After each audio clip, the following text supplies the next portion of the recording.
All right, beautiful people. Happy Saturday. Happy Saturday. It is February the 5th, 2022, day 23 of year 4 of reading through the books of the law and the prophets. Another 4-year consecutive day count. Day 1041. Today, y'all, we will be reading tablet 6 of the book of Enki, or the lost book of Enki. And then we're possibly going to finish, we've been finishing the rest of chapter 19 for the last week, possibly finish the rest of chapter 19 of My Big Toe, starting on page 137. Shayla, peace and blessings, Betwabu, Alicia. All right, y'all, tablet 6 gets juicy. Let's go ahead and get started. Let's see. So let's go ahead and run through the Shema real quick. Trina, that's Wabu.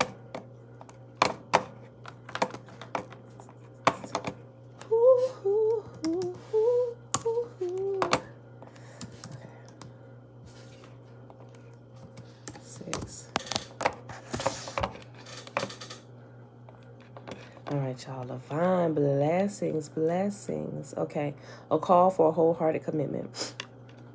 These are the commands, decrees, and regulations that the Lord your God commanded me to teach you.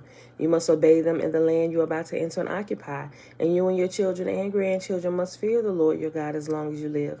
If you obey all his decrees and commands, you will enjoy a long life. Listen closely, Israel, and be careful to obey. Then all will go well with you, and you will have many children in the land flowing with milk and honey, just as the Lord, the God of your ancestors, promised you. Listen, O Israel. The Lord is our God, the Lord alone. And you must love the Lord your God with all your heart, all your soul, and all your strength. And you must commit yourselves wholeheartedly to these commands that I'm giving you today. Repeat them again and again to your children. Talk about them when you're at home and when you're on the road, when you're going to bed, and when you're getting up. Tie them to your hands and wear them on your forehead as reminders. Write them on the doorposts of your house and on your gates. The Lord your God will soon bring you into the land he swore to give to you when he made a vow to your ancestors Abraham, Isaac, and Jacob. It is a land with large, prosperous cities that you did not build. The houses will be richly stocked with goods you did not produce. You will draw water from cisterns you did not dig, and you will eat from vineyards and olive trees that you did not plant. When you have eaten your fill in this land, be careful not to forget the Lord who rescued you from slavery in the land of Egypt. You must fear the Lord your God and serve him. When you take an oath, you must only use his name. You must not worship any other gods of the neighboring nations, for the Lord your God who lives among you is a jealous God. His anger will flare up against you, and he will wipe you from the face of the earth. You must not test the Lord your God as you did when you complained at Massa. You must diligently obey the commands of the Lord your God, all the laws and decrees he has given you.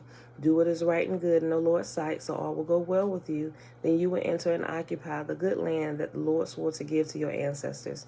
You will drive out all the enemies living in the land, just as the Lord said you would. In the future, when your children ask you, what is the meaning of these laws, decrees, and regulations that the Lord our God has commanded us to obey? Then you must tell them, we were Pharaoh's slaves in Egypt, but the Lord brought us out of Egypt with his strong hand. The Lord did miraculous signs and wonders before our eyes, dealing terrifying blows against Egypt, Pharaoh, and all his people. He brought us out of Egypt so he would give us this land he had sworn to give to our ancestors. And the Lord our God commanded us to obey all these decrees, to fear him, so that he can continue to bless us and preserve our lives as he has done to this day. For we will be counted as righteous when we obey all the commands the Lord our God has given unto us. All right, beautiful people. Yahuwah is one. Oh, great spirit, Yahuwah. You give life and you take it away. May we glorify you in everything we do, wherever we stand in this world. Hallelujah. Okay, y'all. Let's go ahead and get started. Robert. That's Wabu. Okay, y'all. Thank you for the prayer. I felt that one this morning. Yahuwah is one. All right, y'all. Synopsis of Tablet 6. To the incredulous leadership, Enki reveals a secret. In the Abzu, there roams a wild being akin to the Anunnaki. By augmenting its life essence with that of the Anunnaki, it can be upgraded to be an intelligent, primitive worker. Creation belongs to the Father of all beginnings. Enlil shouted. So that's what they call the great creator. Belinda Brown, shalom, shalom. So the one we refer to as Yah, like the creator of like everything, they call him the father of all beginning. Okay. We will give our image only to an existing being, Ninmah argued. Badly needing gold to survive, the leaders vote yes. Enki, Ninmah, and Ningish Zeta, Enki's son, began experiments. Could this be the Father, the Son, and the Holy Ghost, where that whole concept comes from? I don't know. I'm just saying. I'm still wondering. It's still on the table. After many failures, the perfect model, Adamu, is attained. Ninmah shouts triumphantly, "My hands have made it." She is renamed Ninti, Lady of Life, for her achievement. Ninki, Enki's spouse, helps fashion Tiamat, a female earthling. The earthlings, being hybrids, mate but do not procreate. Ningish Zeta adds 2 essence branches to their life tree. Discovering the unapproved ongoings, Enlil expels the earthlings, right? So here in tablet 6, we are going to recognize some things from the book of Genesis, right? I'm like, what? I had to listen to the 6th tablet like 3 times already. I'm just like, what? Wait a minute, hold on. Clearly, this has been borrowed from here. Okay. The 6th tablet. To create a primitive worker, okay, let's recap. Okay, so remember, the Anunnaki, those who come from heaven to earth, they're complaining now.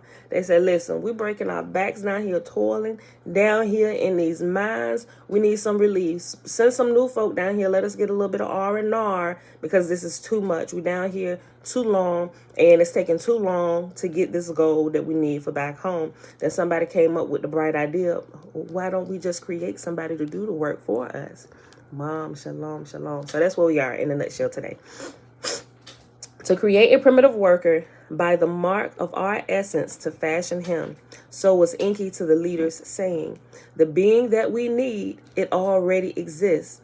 Thus did Enki to them a secret of the Abzu revealed. So we found out yesterday as he was doing his exploring after he had got kicked out, he saw somebody throughout the earth that looked kind of like what he did, right? It was a being, it stood upright, it had hair, but the difference was that he said that they weren't intelligent, like they like ooh, ooh, made grunting sounds, and you'll see, it's gonna give details.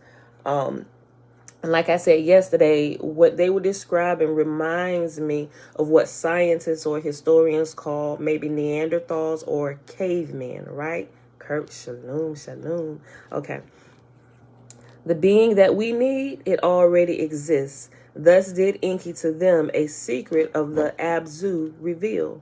With astonishment that the other leaders, Enki's words, hear by the words they were fascinated. Creatures in the Abzu there are, Enki was saying, that walk erect on 2 legs.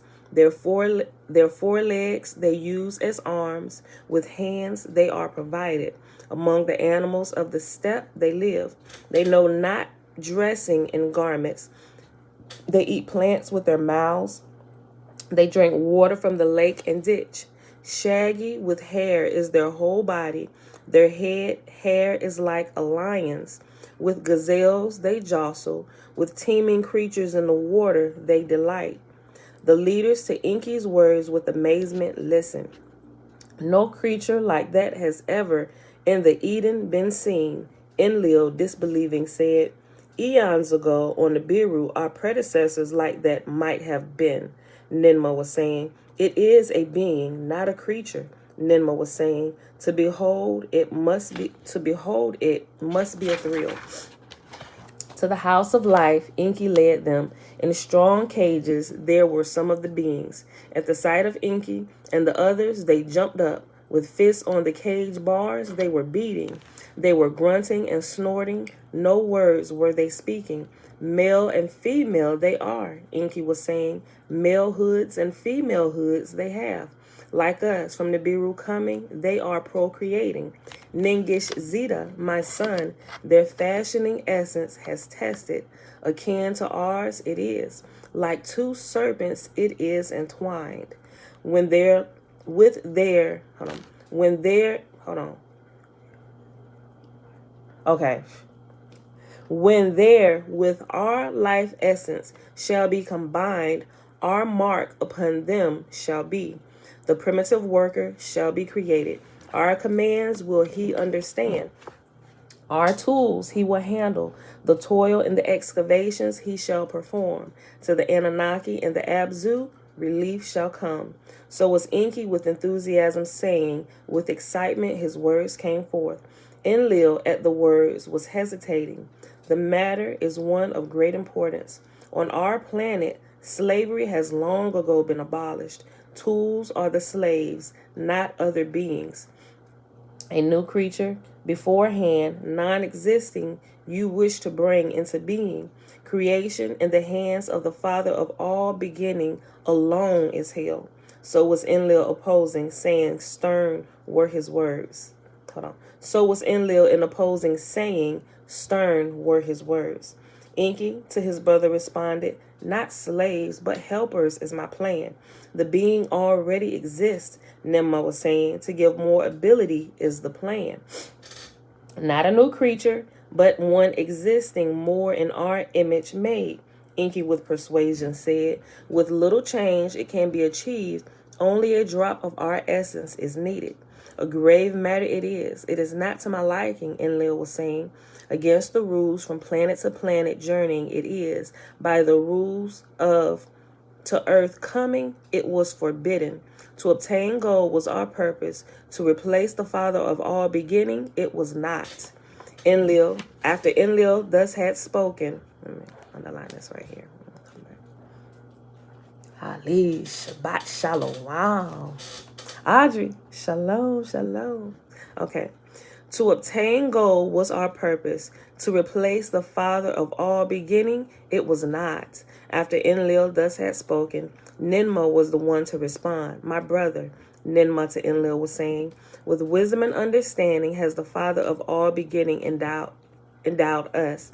To what purpose have we been so perfected, else of it utmost use to make? With wisdom and understanding has the Creator of all our life essence filled. To whatever using of it we are capable, is it not that for which we have been destined? So was Nimma words to her brother Enlil directing. With that which in our essence was granted, tools and chariots we have perfected. Mountains with terror weapons we shattered. Skies with gold we are healing. So was Ninurta to his brother. So was Ninurta to his birth-giving mother, saying, let us with wisdom new tools fashion, not new beings create. Let by new equipments, not by slave beings, the toil be relieved. Whereto our understanding does us lead to that we have been destined.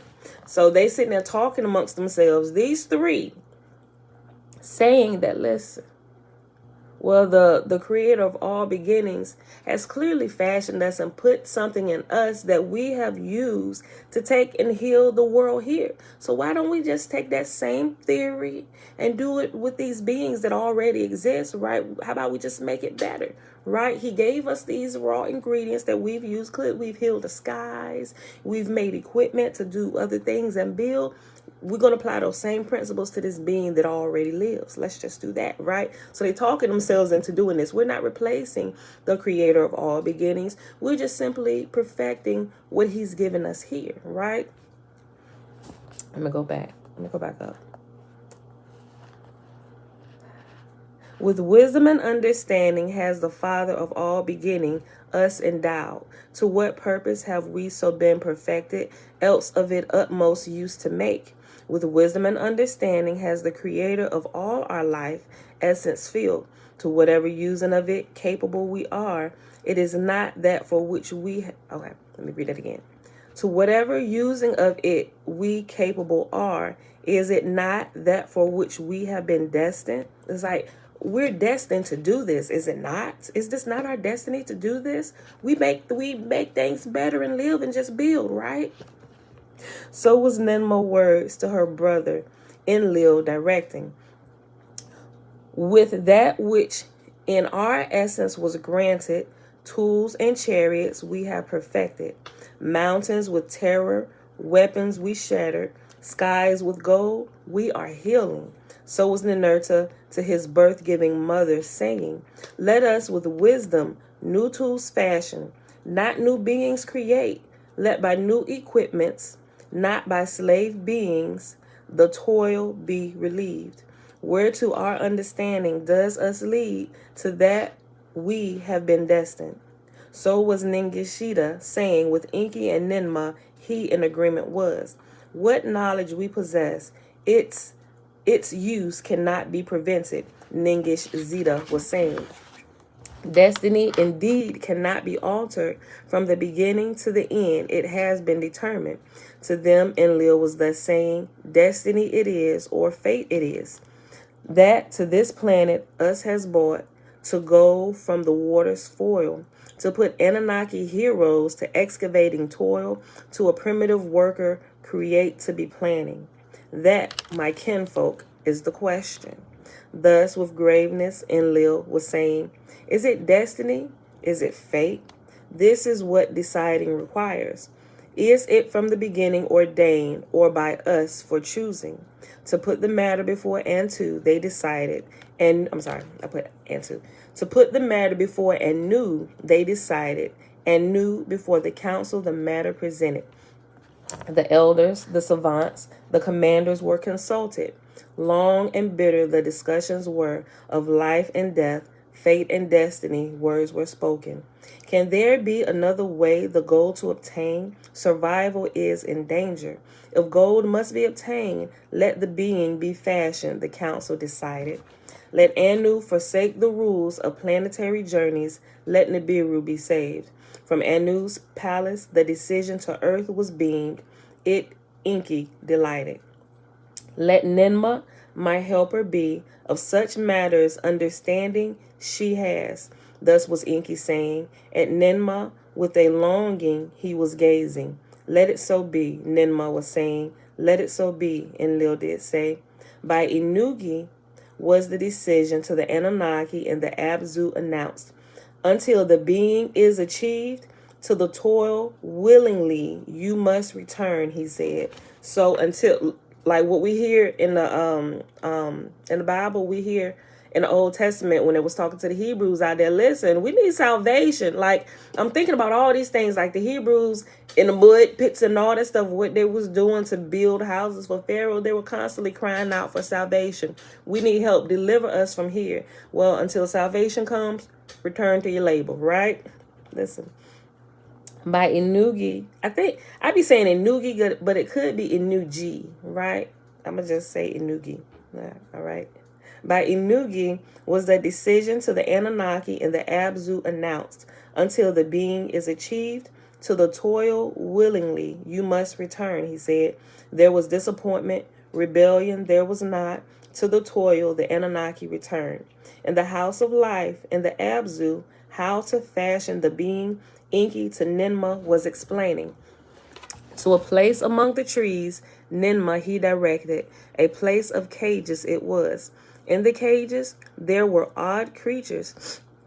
Their likes in the wild no one had seen. 4 parts of one kind they had, hind parts of another creature they possessed. Creatures of 2 kinds by their essences combined to Ninmah, Enki was showing. To the house of life they returned, to a clean place with brightness shining they led her. In the clean place, Ningish Zeta to Ninmah, the life essence secrets was explaining. How the essence from 2 kinds combined can be, he to her was showing. The creatures in the tree cages are too odd. Monstrous they are, Ninmah was saying. Indeed so, Enki responded. To attain perfection, for that you are needed. How the essences to combine, how much of this, how much of that to put together. So remember, the women were masters at herbal mixtures and elixirs and combining different elements, right? He said, we know. But that's why we need you. You're the master at this. You can figure out, the science of this and how much we need to make them look exact replicas like us. How much of our essence do we need to put in them so that they can be perfect? Indeed so. Let me go back. The creatures in the tree cages are too odd. Monstrous they are, Ninma was saying. Indeed so, Enki replied. To attain perfection, for that you are needed. How the essences to combine, how much of this, how much of that to put together. In which womb conception to begin, in which womb should the birth be given. For that your succor and healing understanding are needed. The understanding of one who gave birth, who a mother is required. A smile on the face of Ninma was, the two daughters that by Enki she mothered, she well remembered. So it just said here, before we even got to this part, that while talking to her, that he longed for Ninma. But remember, Ninma was the one who put the curse on him because he kept trying to pump her up. Give me a son, right? So she got tired of him and his shenanigans, put a curse on him, and he couldn't do nothing, right? Until she removed the curse from him and he was fine. He said, I promise I won't make any more kind of advances to you ever again. I won't try to have another child by you whatsoever. I promise. Just please remove the curse, right? Okay, that was in tablet 5. Okay. For that your succor and healing understanding are needed. The understanding of one who gave birth, who a mother is required. A smile on the face of Ninma was, the two daughters that by Enki she mothered, she well remembered. With Ningish Zeta, she surveyed the sacred formulas that on me's were secreted. It says me's is ME's. I don't know what it stands for. It's either ME's or me's. I'm gonna just say me's, okay. With Ningish Zeta, she surveyed the sacred formula that on me's were secreted. How this and that were done of him, she inquired. The creatures in the tree cages she examined. The two-legged creatures she contemplated. By a male inseminating a female are the essences transmitted. The two entwined strands separate and combine an offspring to fashion. Clearly, we know science. If you watch anything with DNA and all that stuff, we can see that, right? That's how it happens. Strand from me, strand from my husband comes together and it entwines and creates another whole being. And that being has the both of our essences, which is why it looks like him. They look like him and they also look like me. It's a perfect mixture of the two, right?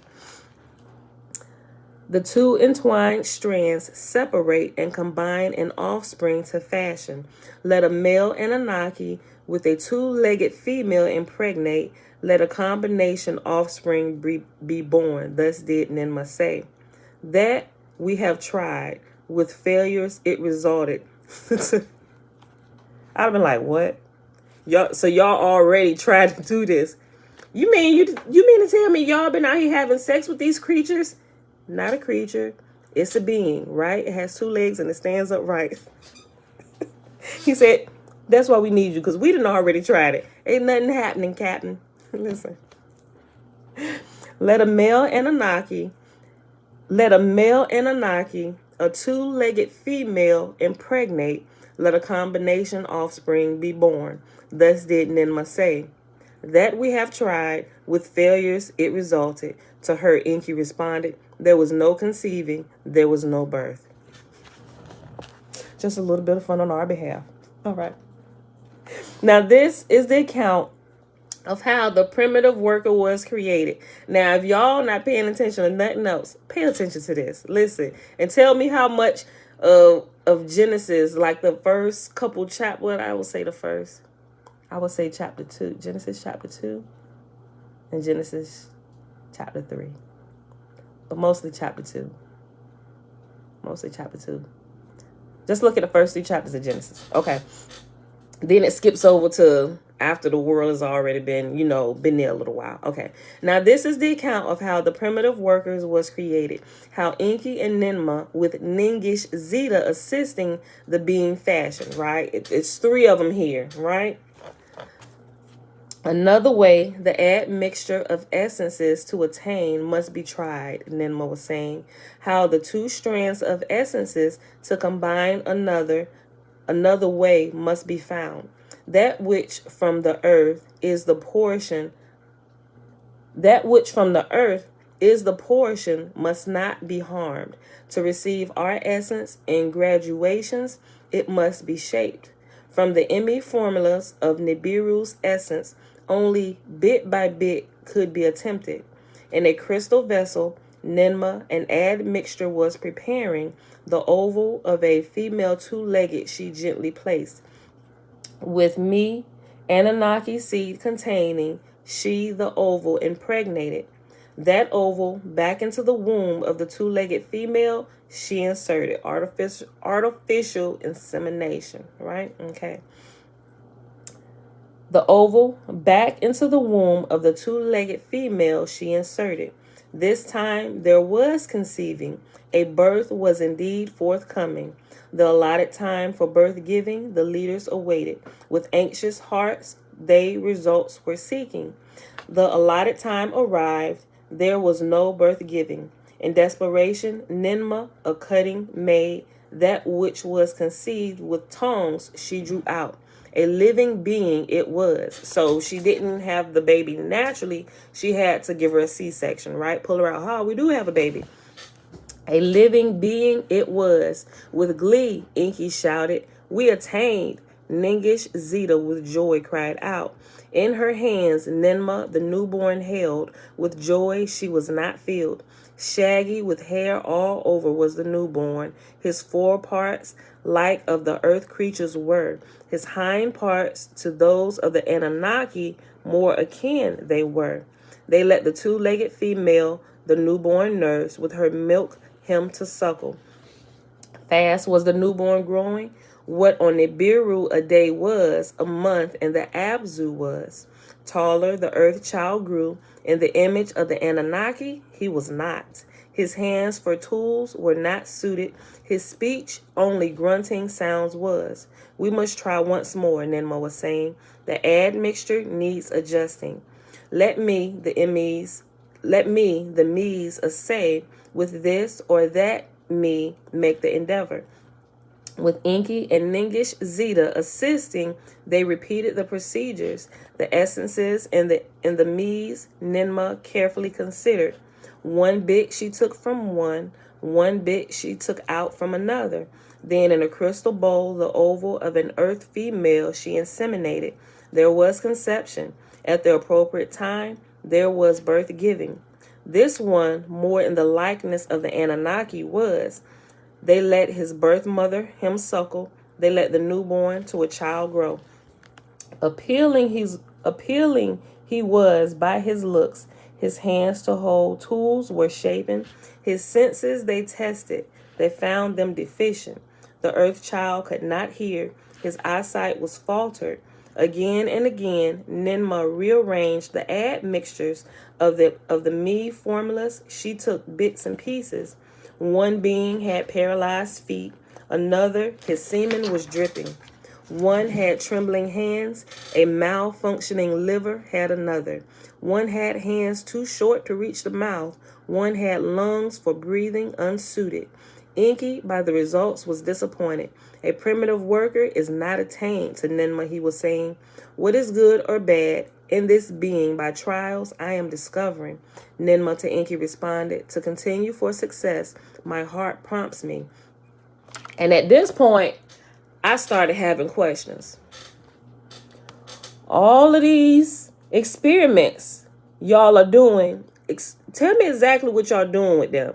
Because as far as I understand, after the baby is born, you giving them to the mother to suckle, right? Mama gonna breastfeed them and they let the child grow, right?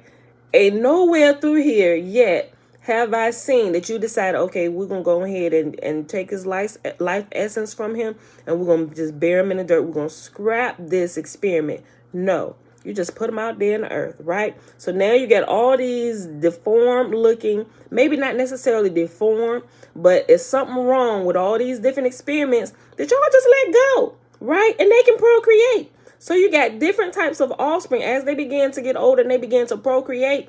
You got different admixtures from different people that are happening, which brought me back to my thinking about the different skulls and the different, I'm like, I wonder if this, okay, listen. Enki, by the results, was disappointed. A primitive worker is not attained to Ninma, he was saying. What is good or is bad in this being by trials I am discovering. Ninma to Enki responded, to continue for success, my heart prompts me. She said, look, every time I'm learning something different, leave me alone. Let me finish this thing. You called me for my expertise. Each time I'm getting a little bit better. I'm figuring out how much I need to lessen this or how much more I need to put this. I'm narrowing it down. Leave me alone. I'm almost there. Once more, an admixture she made. Once more, the newborn was deficient.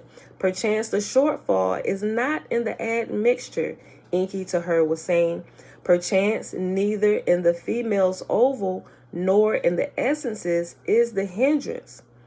Of what the earth itself is fashioned, perchance that is what is missing.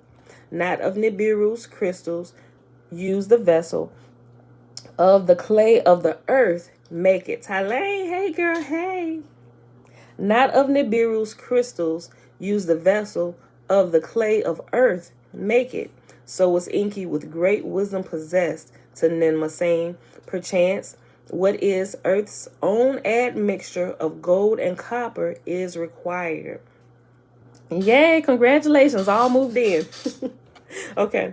Perchance what is earth's own admixture of gold and copper is required.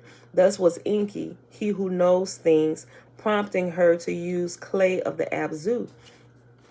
In the house of life, Ninma made a vessel. In the Abzu's clay, she made it.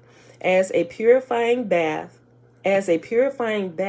she shaped the vessel within it to make the admixture. Gently into the clay vessel, the oval of an earth female, the two-legged she put, the life essence from an Anansi's blood extracted, she in the vessel placed. By the me formulas was the essence directed, bit by correct bit was it in the vessel added. Then the oval, thus fertilized, in the womb of the earth female, she inserted. There is conception, Ninma with joy announced. The allotted birth-giving time they awaited. At the allotted time, the earth female began to travail. A child, a newborn, was forthcoming. With her hands, Ninma, the newborn, extracted. A male it was. In her hands, she held the child. His image she examined. It was the image of perfection.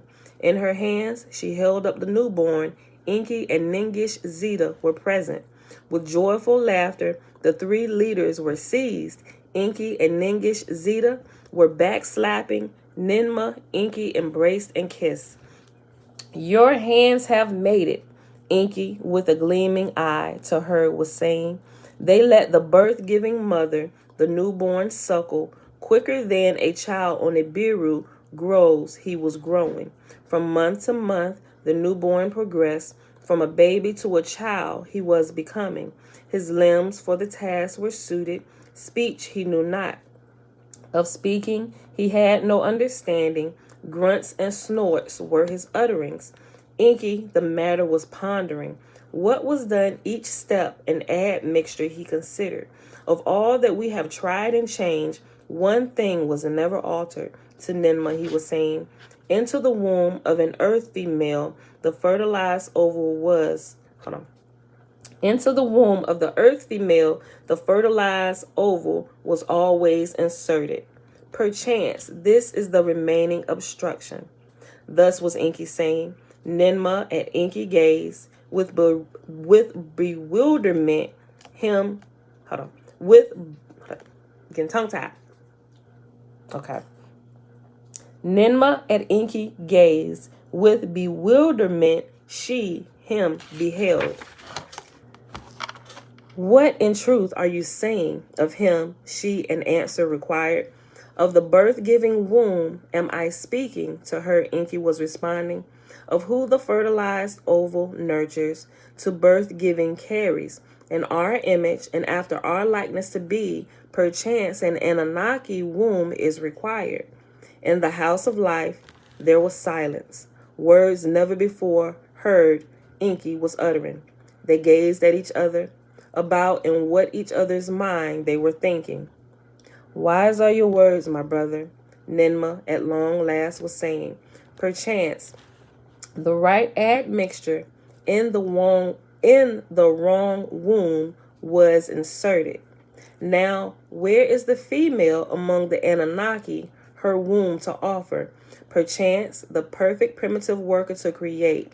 Perchance a monster in her belly to carry. Like, okay, you got a point. Who gonna do this? Or who is gonna be our guinea pig? Because this could be this could be the missing link, right? And it could come out beautiful. But if we are wrong, a monster in her belly is what she gonna carry. Perchance the perfect primitive worker to create. Perchance a monster in her belly to carry. So Ninma with a trembling voice saying, let me of Ninki, my spouse, of that inquire. Enki was saying, let us her to the house of life summon, the matter before her lay out. He was turning to depart when Ninma put her hand on his shoulder. No, no, to Enki she was saying, the admixtures by me were made. Reward and endangerment should be mine. I shall be the one of the Anunnaki womb to provide for good or evil, fate to face. Enki bowed his head. Gently he embraced her. So be it, to her he said. I'm going to hold my comment for a second. Hold on. In the clay vessel, the admixture they made, the oval of an earth female with Anunnaki male essence, they put together. The fertilized egg into the womb of Ninma by Enki was inserted. There was conception. The pregnancy by an admixture conceived. How long will it last? To each other they wonder. Will it be 9 months of Nibiru? Will it be 9 months of Nibiru? Will it be 9 months of earth? Longer than on earth, quicker than on Nibiru, travail came. To a male child, Ninma, birth was given. Enki, the boy child, held in his hands the image of perfection he was. He slapped the newborn on his hind parts. The newborn uttered proper sounds. He handed the newborn to Ninma. She held him up in her hands. My hands have made it, she victoriously shouted. Couple points I want to bring out here. Okay. So as I began to read this over and over, I started thinking about where we are today and the different theories that people have on creation. I'm like, okay, so clearly you got these three in here playing the great creator. I'm like, first of all, I got a question for you, the creator of all beginnings. Did you see what your kids was down here doing? Like, and you didn't say anything. You just let this go on. They down here treating Earth like a laboratory. I mean, I get it. It's a laboratory. But they creating beings. They say they not. They said they just upgrading. But clearly they're creating beings. They're taking essences from the humans that they seen, or the beings that they see that were here on Earth. And they're mixing it with their life essence. And they're trying to upgrade it. And second, we've always been taught that when Adam and Eve was created, they were created fully grown beings, right? Clearly, logically, common sense would tell us that cannot be. But we just put into the mindset, oh, the great creator can do anything he want to do. And there was the only two that were born fully grown. And that's just the way it is, right? So we got questions about that.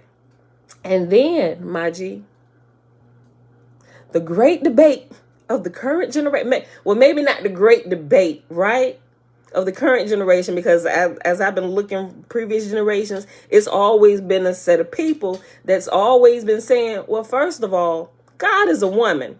And technically, according to this, where they got the story from the Bible, their God is a woman. It was what's her name? Ninma. Ninma created this being. Ninma created the mixture to create this being. And Ninma, at the very end, also decided, I'm going to give birth to this being to see if this final plan works. She created the being and gave birth to it. I'm just saying. Those are the comments that I wanted to just throw out there. From the reading that we pull out, the information that we've had growing up in our generation, the different things that people say, I'm like, okay, so now I'm seeing how we got all these different opinions and theories. And it seemed like all of these opinions and theories come from this back here. It may not be this book that I'm reading, but from the original tablets, whoever been translating throughout the time, it clearly, at least up with my knowledge that I have up until this very moment, it seems like all those theories and thoughts and cogitations comes from this ancient Sumerian text that has been translated. I could be wrong, but right now, everything that I know, it seems like it's all been found for the most part in what we're reading, right? I'm just saying, just putting it on the table, right? Okay. Let me go. I'm going to go back up. The pregnancy by an admixture conceived. How long will it last? To each other, they wondered. Will it be 9 months of Nibiru? Will it be 9 months of earth? Longer than on earth? Quicker than on Nibiru, travail came. To a male child, Ninma birth was giving. Enki, the boy child, Enki, the boy child, held in his hands the image of perfection he was. He slapped the newborn on his hind parts, right? They used to do that. They don't so much do that anymore. You know, the doctors be fighting the parents and they're right. Don't you hit my baby. We're just going to wait for him to blink his eyes and take his first breath. Don't you smack my baby on the butt, right? He slapped the newborn on his hind parts. The newborn uttered proper sounds. He handed the newborn to Ninma. She held him up in her hands. My hands have made it. Victoriously, she shouted. Now is the account of how Adamu by name was called, and how Tiamat as a counterpart female for him was fashioned, right? So you got Adam and Eve, or Adamu and Tiamat, or Adam and Tiamat. However, they just changed these names up, right? Still like the same story is coming from the same place to me. Unless y'all got something else like, no, Pam, that's wrong. Somebody please share it with us. We get all this stuff on the table. I'm just saying, this is sounding a lot biblical-like to me, right? Now, this is the account of how Adamu by name was called, and how Tiamat as a counterpart female for him was fashioned. The newborn's visage and limbs the leaders carefully examined. Of good shape were his ears. His eyes were not clogged. His limbs were proper. Hind parts like legs. Fore parts like hands were shaped. Shaggy like the wild ones, he was not. Dark black his head hair was. Smooth was his skin. Smooth as the Anunnaki skin it was. Like dark red blood was its color. Like the clay of the Abzu was its hue. They looked at his malehood. Odd was its shape. By a skin was its 4 parts surrounded. Unlike that of Anunnaki malehood, it was. A skin from its 4 part was hanging. Let the earthling from us Anunnaki by this foreskin be distinguished. So was Enki saying. The newborn to cry was beginning. To her chest, Ninma closely drew him. Her breast to him she gave. The breast he began to suckle. Perfection we did attain. Ningish Zeta with elation was saying. Enki at his sister was gazing. A mother and a son, not Ninma and a being he was seeing. A name will you give him? Enki required. A being he is, not a creature. Ninma cast her hand upon the newborn's body. With her fingers, his dark red skin she caressed. Adamu, I shall call him, Ninma was saying. One who like earth's clay is, that will be his name. For the newborn, Adamu, a crib they fashioned. In a corner of the house of life, they placed him. a model for primitive workers we have indeed attained, Enki was saying. Now a host of workers like him are needed, Ningish Zeta, his elders reminded. A model indeed he shall be. As for himself, like a firstling, he shall be treated. From toil he himself shall be protected. His essence alone as a mold shall be. Okay, so we got him perfect. He is the model. Nobody get to touch this perfection, this work of art. But everything that comes from him, we're going to put them in the pits, but let him alone. We leave him right here. We're going to keep him separated from that. Kind of almost reminds me of how Moses was put into Pharaoh's house and then his brethren out there. I'm just saying all these different things rolling through my mind, all the different instances and how they seem to just repeat the same plot all throughout scripture, right? They just change names and times and situations, but it seemed like the plot is always still the same to me, right? That's just me thinking, rolling through these cogitations in my head and just, just putting it out there, right? Because I've removed the whole religious thing like, oh, no, I got to believe it this way. Everything is up in the air at this point until we find some stable ground here, right? But we have to consider everything. And the more information we get, we have to consider, is it a part of this puzzle or is it not? If it's not, or we think it's not for this moment, we're not going to chuck it completely. We're just going to put it over here, possibly not helpful table, right? But we'll still keep you in sight just in case we find another piece that seems similar, right? Okay. Adamu, I shall call him, Ninma was saying. One who like earth's clay is, that will be his name. For the newborn, Adamu, a crib they fashion. Clearly, Adamu, Adam, he was a baby here, right? You ain't really coming into this earth without coming through the womb of a woman. Everybody comes from a woman, right? I digress. Adamu, I shall call him, Ninma was saying. One who like earth's clay is, that will be his name. For the newborn Adamu, a crib they fashion. In a corner of the house of life, they place him. A model for primitive workers we have indeed attained, Enki was saying. Now a host of workers like him are needed, Ningish Zeta, his elders reminded. A model indeed he shall be. As for himself, like a firstling he shall be treated. From the toil he himself shall be protected. His essence alone as a mold shall be. So was Enki saying, by his decree, Ninma was greatly pleased. Whose wombs henceforth the fertilized ovals shall carry, Ningish Zeta was asking. The leaders the matter pondered. Ninma a solution offered. From her city, Shurabak, Ninma female healers summoned. The task required to them she explained. To the crib of Adamu she led them, the newborn earthling to proceed. So she went and got her girls, all the women, the young ones who've been trained by her, all of them. They're you call them master herbalists, and some generations they will call them witches, right? But they understand and know how to manipulate the elements. Earth, wind, fire, sea, whatever, right? It's them, the master healers. She went and talked to them. Listen, ladies, look, I need to share something with y'all. To the crib of Adamu, she led them, the newborn earthlings, to perceive. To perform the task is not a commandment, Ninma to them was saying. Your own wish is the decision. She said, I'm not going to make you. She said, but consider it. This is what we need, but it's your choice. We're not making anybody do it. We're not telling you this is a commandment to do. You must choose, right? To perform the task is not a commandment, Ninma to them was saying. Your own wish is the decision.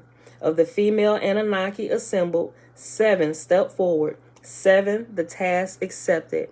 Let their names for all times be remembered, Ninma to Enki was saying. Their task is heroic.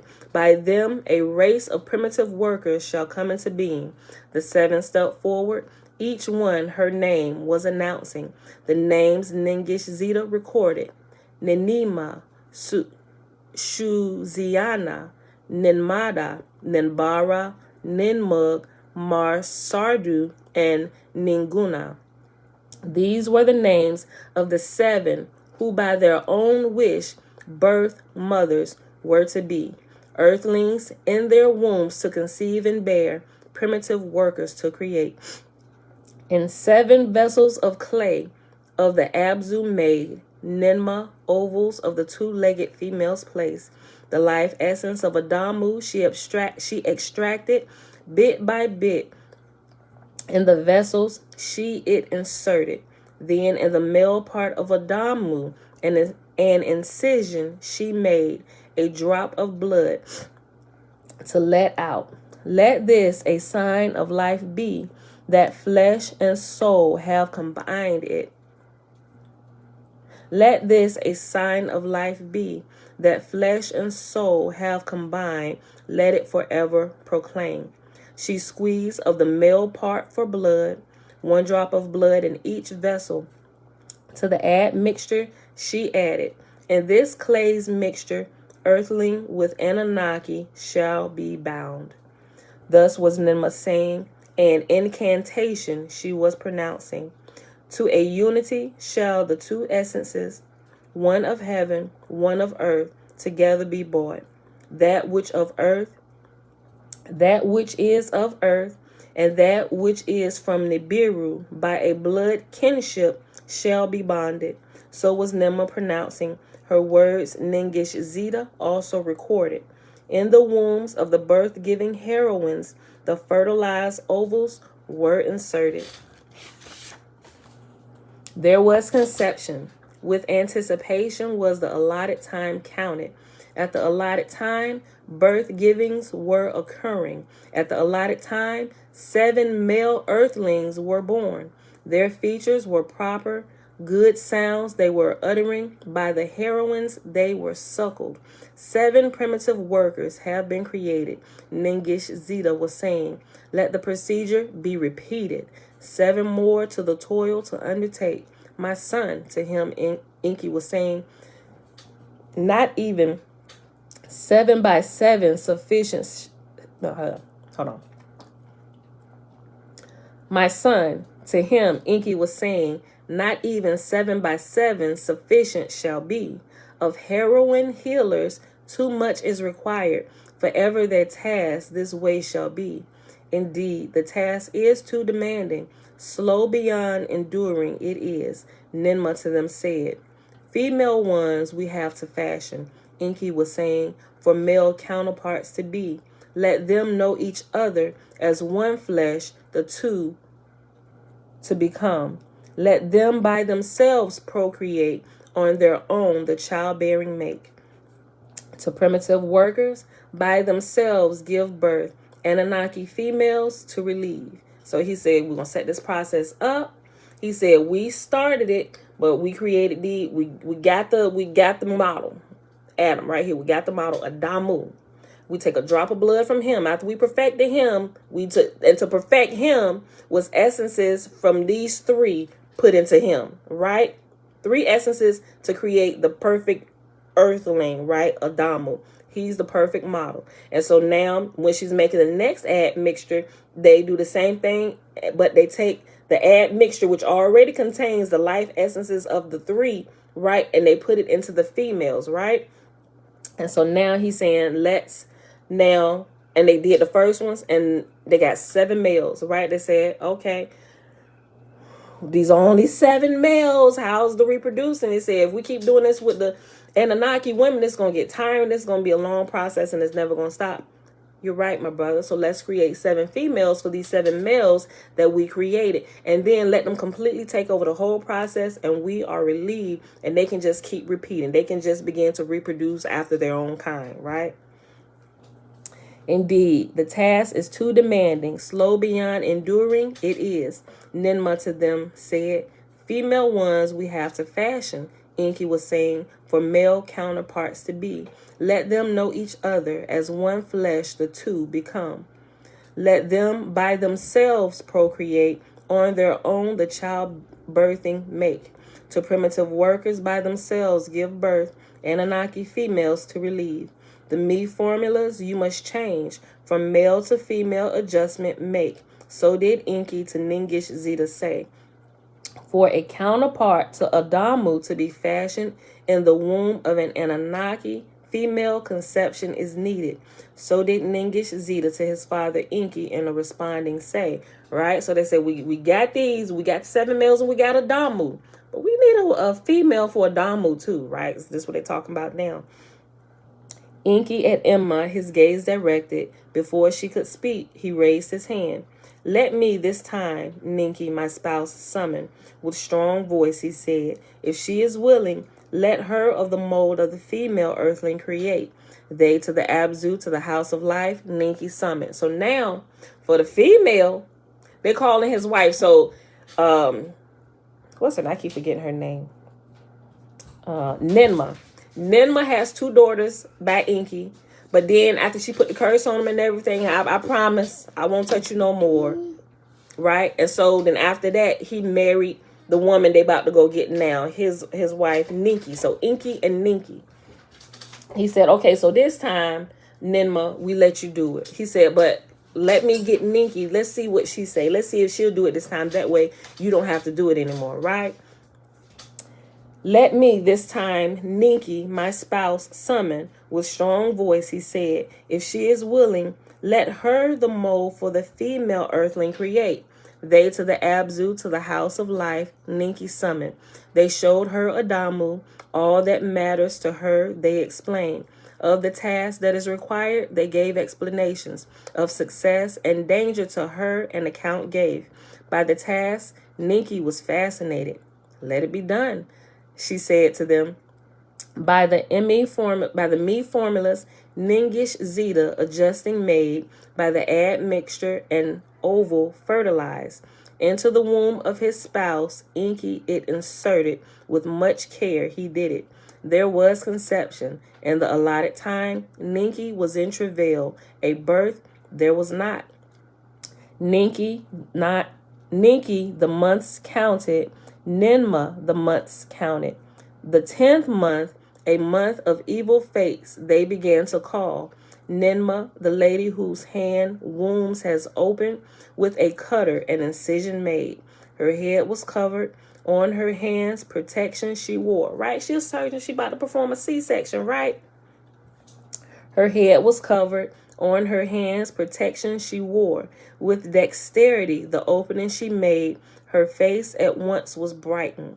That which in the womb was from the womb came forth. A female birth was given. To Ninki with joy she shouted. Here's a little fun note, right? Maybe you know, maybe you didn't know, but here in the West, they're going to induce you if you're 2 weeks over your 9 months. But I found out that in other cultures, they will let you go past 9 months, like in 10 months. And a lot of time, if you go 10 months, almost, I won't say 100%, maybe like 9 times out of 10, from what I've seen, I've really only seen girls who've been born. But they say you can't say 100% really, because, you know, time still goes on and you may be, you know, the conclusion you come to may be upset with a different outcome. So, but from what I've seen, when they're pregnant in the 10th month, it's always a female. And all these things, y'all, I'm thinking about as I read this. So all these random bits and pieces of information that I've gathered throughout my life, it's just like, I know a lot of stuff about a lot of stuff. And so as I'm reading, I said, well, from what I've read before, they can go, and it's completely healthy. The mother's health is not put at risk or anything. They will let the women go well into the 10th month, right? But here in the West, right, because of the hospitals and all the everything that they have, political, medical laws and all this stuff, they just don't want to be liable, especially if you're under the care of a doctor, right? They don't want to get hit with malpractice and stuff like that. So, okay, when you hear, we'll let you be 2 weeks overdue, that's it, you know, then we're going to go ahead and take it because, you know, you're my patient. We just want to make sure there aren't any complications. We want to make sure the baby don't have his first bowel movement, poison the baby, poison, you know, all that stuff, right? I was like, this is interesting, right? But clearly there's no bowel movement until the baby, well, I can't say that because I've seen that. But they're not worried about that in other cultures, really, right? I'm just like, this is interesting. Okay, let me go back. Into the womb of his spouse, Enki it inserted. With much care he did it. There was conception, and the allotted time Ninki was in travail. A birth there was not. Ninki the months counted. Ninmah, the months counted. The 10th month, a month of evil fates, they began to call. Ninmah, the lady whose hand wombs has opened, with a cutter and incision made. Her head was covered. On her hands, protection she wore. With dexterity, the opening she made, her face at once was brightened. That which in the womb was, from the womb came forth. A female birth was given. To Enki with joy she shouted. The newborn's visage and limbs they carefully examined. Of good shape were her ears. Her eyes were not clogged. Her limbs were proper. Hind parts like legs. Fore parts like hands were shaped. Shaggy she was not. Like beach sand was the hue of her head hair. Her skin smooth was as that of the Anunnaki, in smoothness and color it was. Yes, babe. You can help me get this. Oh, you're going to need the adapter, Tootie. And I got to go find that. I got an adapter and it's upstairs. You can't use that in there. You can't put that in there. It's the wrong one. I got to get you the adapter, but I got to look for it. You cannot use that. It doesn't have an opening. Hold on. That is not that, Tootie. You have to get the piece to put up here because it goes in here. But I got to go look for that piece. So you're just going to have to listen to it out loud. Okay. Her skin smooth was as that of the Anunnaki, in smoothness and color it was. Ninmah, the girl child, held in her hands. She slapped her hind parts. Proper sounds the newborn uttered. To Enki, the spouse of Enki, she, the newborn, handed to be suckled, nourished, and raised. A name will you give her? Enki of his spouse inquired. A being she is, not a creature. In your image she is, and after your likeness. Perfectly she is fashioned. A model for female workers you have attained. Enki cast her hand upon the newborn's body. With her fingers, her skin she caressed.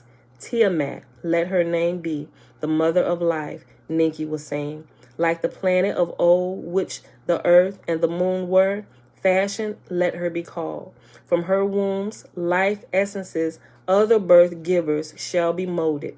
To a multitude of primitive workers, she thereby life will be given. Thus was Enki saying, the others' words of concurring uttered. So now we know where they come up with that Tiamat or Eve was the mother of all living, right? They probably need to adjust that just a little bit.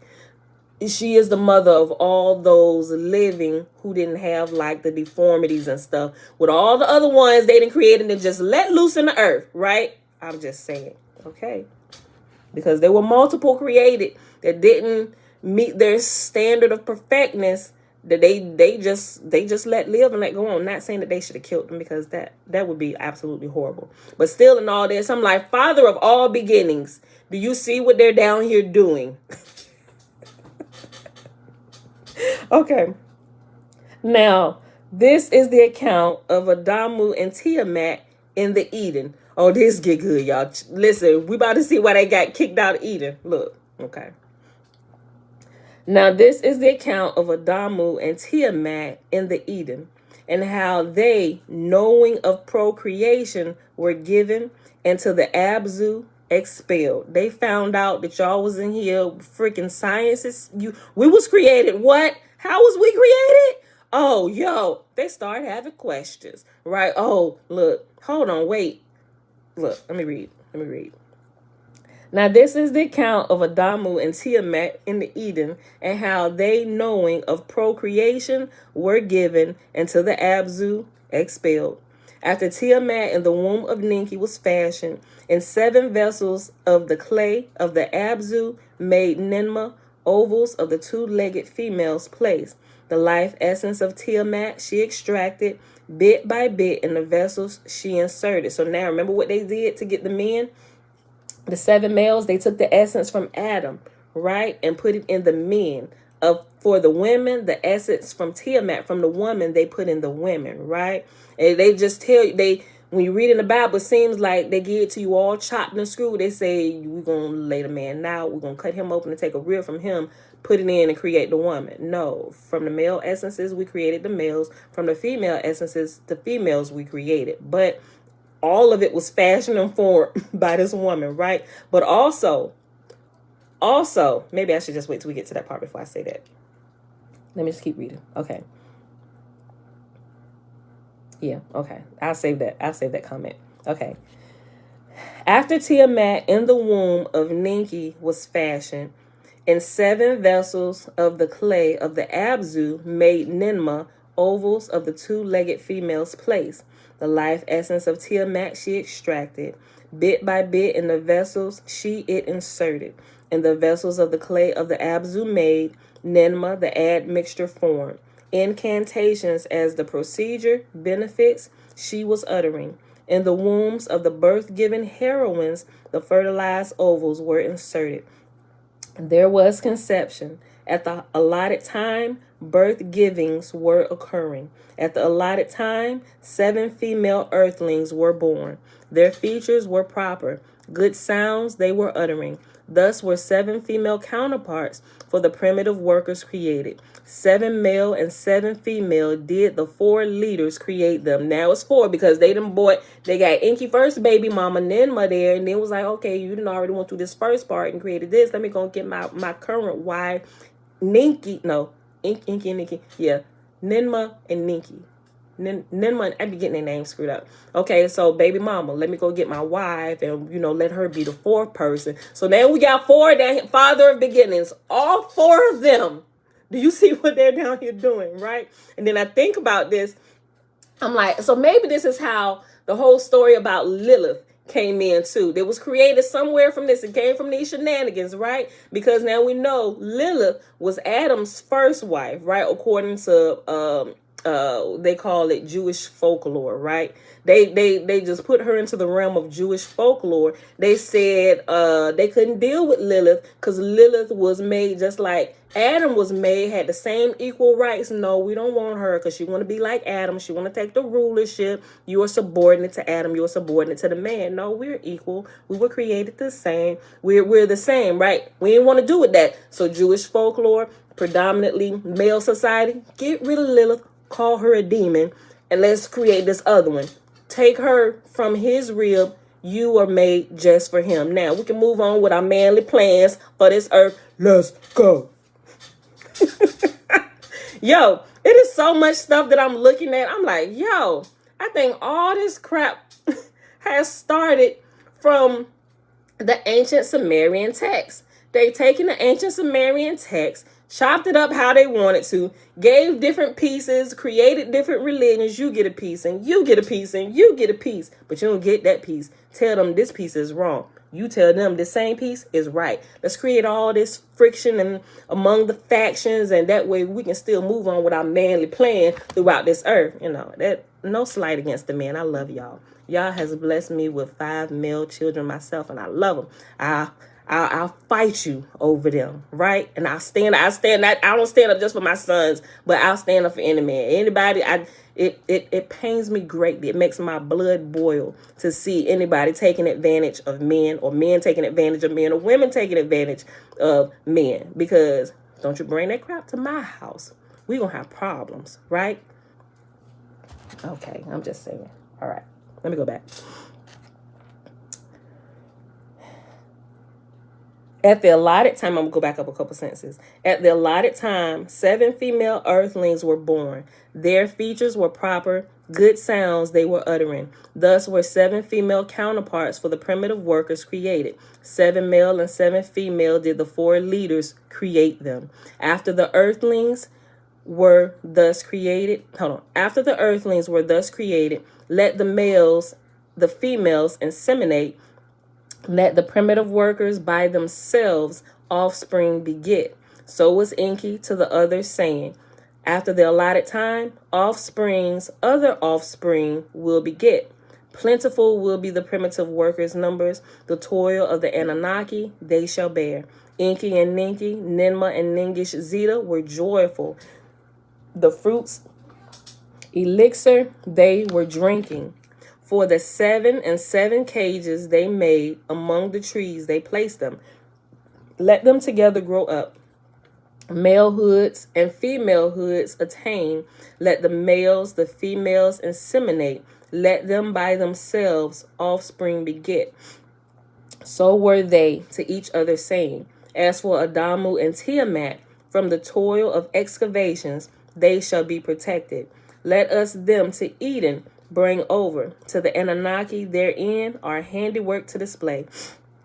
So was Enki to the others, saying, with that the others did concur. To Eridu in the Eden, the city of Enki, Adamu and Tiamat were taken. An abode in an enclosure for them was built. To roam therein they could. The Anunnaki of the Eden came to see them from the landing place they came. Enlil came to see them. By the sight, his displeasure was diminished. Like, oh, I ain't mad no more. Wow, this really worked, right? Ninurta came to see them. Ninlil did as well. From the, hey, turn that down. From the way station on Lamu, Marduk, the son of Enki, also came down to see. It was a sight most astounding, a wonder of wonders it was to behold. Your hands have made it, the Anunnaki to the fashioners were saying. The Igigi, who between earth and Lamu shuttled, were also all agog. Primitive workers have been fashioned, our days of toil to end, so they were all saying. And the Abzu, the newborns were growing. For their maturing, the Anunnaki were anticipating. Enki was the supervisor. Ninma and Ningish Zeta also came. Hey, turn that down in there. In the excavations, the Anunnaki were grumbling. Patience to impatience gave way. Inuji, their overseer of Enki, was often inquiring. For primitive workers, the outcry he conveyed. And he like, okay, so the ones that's out here toiling, they'll say, okay, we know y'all done got them primitive workers going. What's taking so long? We tired. We already know they're in existence. Hurry up and get them over here. So now they're starting to grow restless because they can see salvation near, right?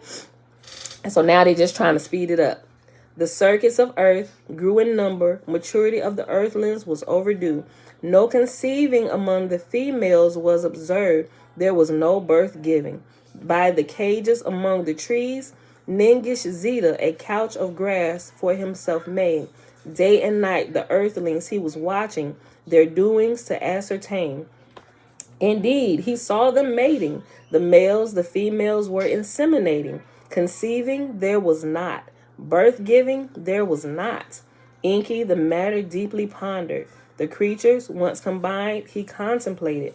Not one of them had offspring begotten. By two kinds combined, a curse has been created. Enki to the others said, let us the essences of Adamu and Tiamat afresh examine. Ningish Zeta was saying, their me's bit by bit to be studied, what is wrong to ascertain. In Shurabak, in the house of healing, the essences of Adamu and Tiamat were contemplated. With the life essence of Anunnaki, males and females, they were compared. Like two entwined serpents, Ningish Zeta, the essence separated. Think about the caduceus, right? Medical field uses caduceus as the two metal serpents entwined. But also think about Moses' staff. Remember when the hard-headed Israelites, they kept complaining? Yahuwah said, he said, listen, take this staff with the serpent entwined around it, and when they look upon this, they'll be healed. Their salvation is going to come from this, right? Just have them look upon this and they'll be healed, right? I'm thinking about all of this, and think about even when you're meditating and the how they call the energy that swirls throughout the body, the serpent or the kundalini, all these things, right? Because that's like how the energy flows. It flows like in the shape and form of a serpent, and it wraps around the spine. The staff is representing the spine, the human spine. Every single person has one, right? And the veins and everything that go around it, the energy that wraps around it, the organs that give off the energy, spiral up and down the spine that we all have, right? Everybody got it.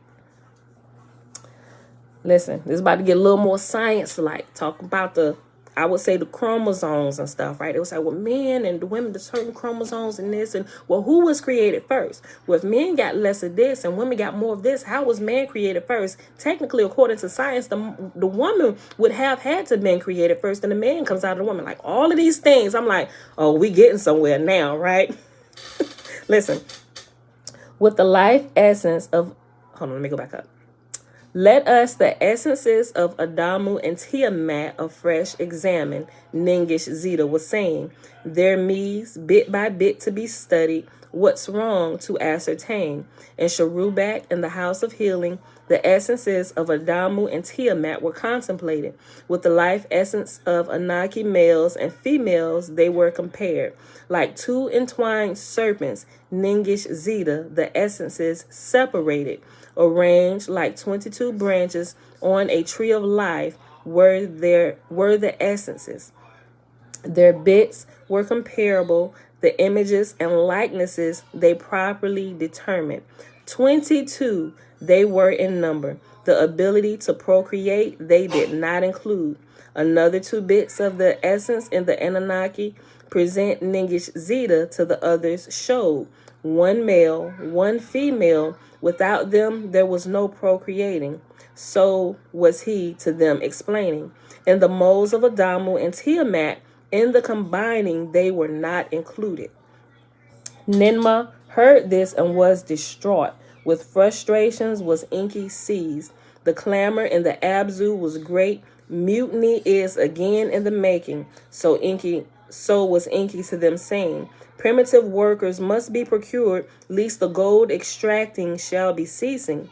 Ningish Zeta, in these matters learned, a solution was proposing. To his elders, Enki and Ninma, in the house of healing, he whispered, they, all the heroines who Ninma were assisting, sent away. They locked the doors behind them, the 3 with the 2 earthlings alone remaining. Upon the 4 others, Ningish Zeta, a deep sleep, caused to descend. The 4 he made unfeeling. So think about this right now. Here's where scripture picks back up and tells us how Adam was put into a deep sleep. Pay attention, y'all. Pay attention. Pay attention. Listen who was present and what they did. They locked the doors behind them, the 3 with the 2 earthlings alone remaining.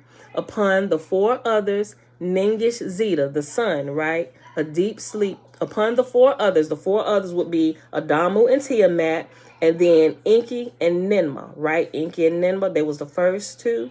And from them two, from Enki the male and Ninma the female were the 2 earthlings, Adamu the male and Tiamat the female were created. So what they did, they didn't just put Adamu to sleep, right? They put all 4 of them to sleep. They put the 2 Anunnaki and the 2 earthlings, right? And Ningish Zeta, the sun, right? Upon the 4 others, Ningish Zeta, a deep sleep caused to descend. The 4 he made unfeeling. Listen, from the rib of Enki. When I'm reading this, I'm like, you know what? This is some crap. I'm telling you all my feelings and emotions that was flowing over me when I'm listening and reading this the first time, because when I was listening to it, I was actually reading it while it was going along. I was like, this is some crap. Like I had to get my emotions under control. I'm like, all this friggin' time, because I'm keeping in mind that the Bible is the newest book that was created, right? All of this. I'm like, this is the most recent book. Clearly, this is a more ancient book that has been translated for us. And when I tell y'all, I was pissed off, y'all. I was pissed off. I'm like, why wouldn't they just give us the original text? Why would they go through here creating all this, changing the story around? Clearly, we can tell this was created from this, right? You just chose certain things from it that you wanted to present to everybody to push another whole story, another whole plot. And so once I pulled myself together, okay, Pam, calm down. You're in the information gathering phase. Calm down, girl. Calm down. Just finish getting the information. Keep it on the table. Put it all together. I'm like, okay. Woosah. Listen, okay. They locked the doors behind them, the 3 with the 2 earthlings alone remaining. Upon the 4 others, Ningish Zeta, a deep sleep, caused to descend. The 4 he made unfeeling. From the rib of Enki, the life essence he extracted. Into the rib of Adamu, the life essence of Enki he inserted. So from Enki to Adamu, it was, you can in the biblical terms, you can say a rib from Enki was put into Adamu, right? But they call it the life essence. From the rib of Enki, the life essence he extracted. Into the rib of Adamu, the life essence of Enki he inserted. From the rib of Ninma, the life essence he extracted. Into the rib of Tiamat, the life essence he inserted, right? So there was nothing taken from Adam, put into Eve. It was taken from the gods that was playing the great God of all beginnings, right? It was them that was doing this, right? I read it again and I keep going because we're almost done. We got like half a page left.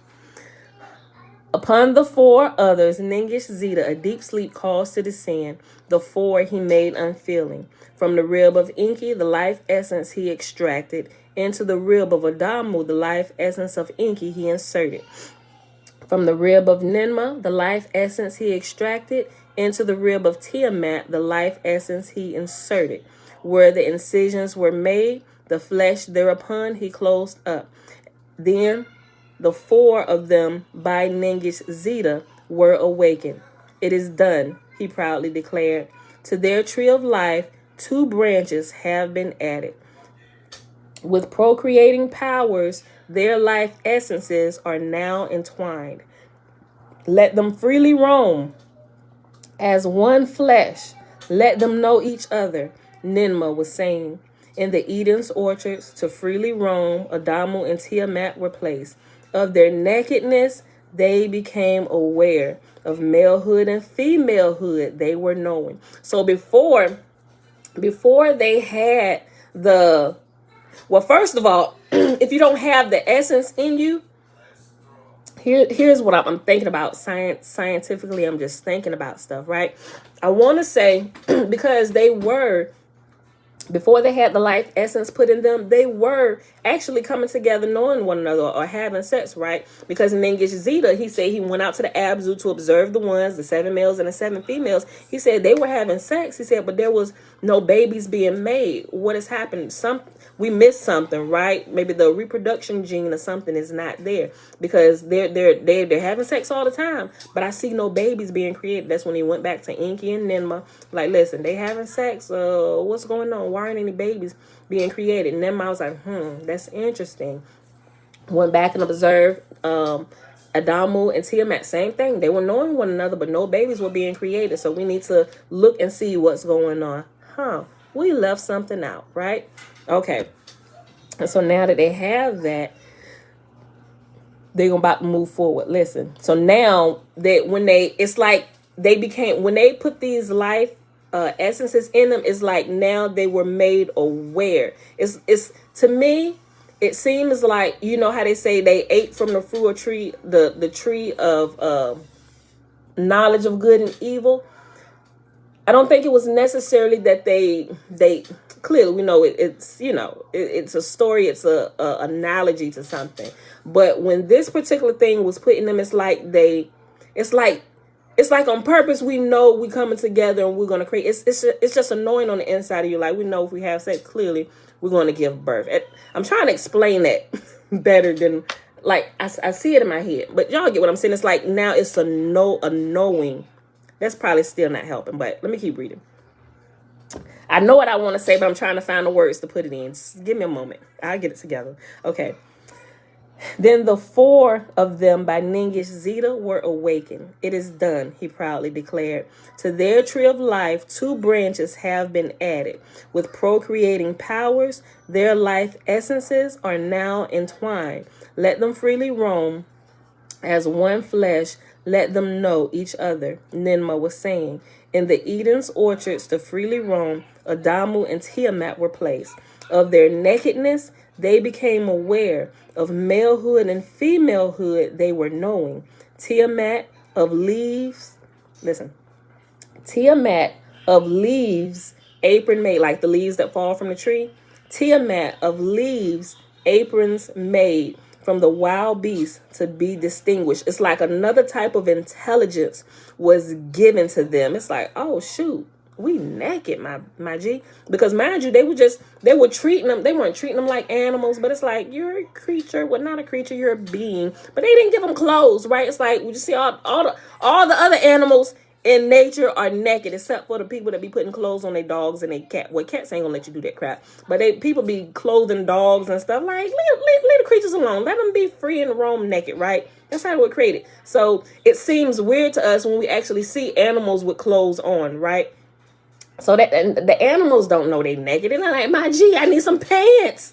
They ain't going around saying that. It's like this type of intelligence kicked in with Adam and Eve. It's like they saw this. That's I think that's the words I'm looking for. When this happened, they saw a distinction between themselves and all other creation. It's like, we are different. We're not like you. It's this different type of intelligence that kicked in with them. That's why they began to clothe themselves, right? Okay, listen. In the Eden's orchards, to freely roam, Adamu and Tiamat were placed. Of their nakedness, they became aware. Of malehood and femalehood, they were knowing. Tiamat of leaves, aprons made from the wild beasts to be distinguished. In the heat of the day, Enlil in the orchard was strolling. That sound real Bible Genesis-y like, don't it? Listen to this. Y'all that's familiar with the book of beginnings. Listen to this. In the heat of the day, Enlil in the orchard was strolling. The shade he was enjoying. Without expectation, Adamu and Tiamat he encountered. The aprons on their loins he noticed. What is the meaning of this? Enlil wondered. Enki, for explaining, he summoned. The matter of procreation, Enki to Enlil explained. The 7 and the 7 had failed. To Enlil he admitted. Nengish Zeta, the life essences examined, and additional combining was needed. Great was Enlil's anger. Furious, his words were, the whole thing was not to my liking. For acting as creators, I had opposed. The being that we needed, it already exists. So you were. Enki saying, all we need is to put our mark on it, thereby primitive workers to fashion. Healing heroines themselves put at risk. Nenma and Ninki were endangered. To no avail, it was all. Your handiwork was a failure. Now the last bits of our life essence to these creatures you have given. To be like us in procreation, knowing perchance our life cycles on them to bestow. Right? So you wouldn't just have a regular earth life. You would also get a lifespan which would be considered eternal life like us. Right? Listen. To no avail, it was all. Your handiwork was a failure. Now the last bits of our life essence to these creatures you have given, to be like us in procreation, knowing perchance our life cycles on them to bestow. Thus did Enlil with angry words speak. Enki, Ninma, and Nengish Zeta summoned with words Enlil to pacify. My lord Enlil, Nengish Zeta was saying, knowing for procreation they were given. The branch of spitting. The branch of long living to their essence tree was not. Ninma then spoke up to her brother Enlil. She was saying, what was the choice, my brother? To end it all in failure, Nibiru, and doomed to face its fate?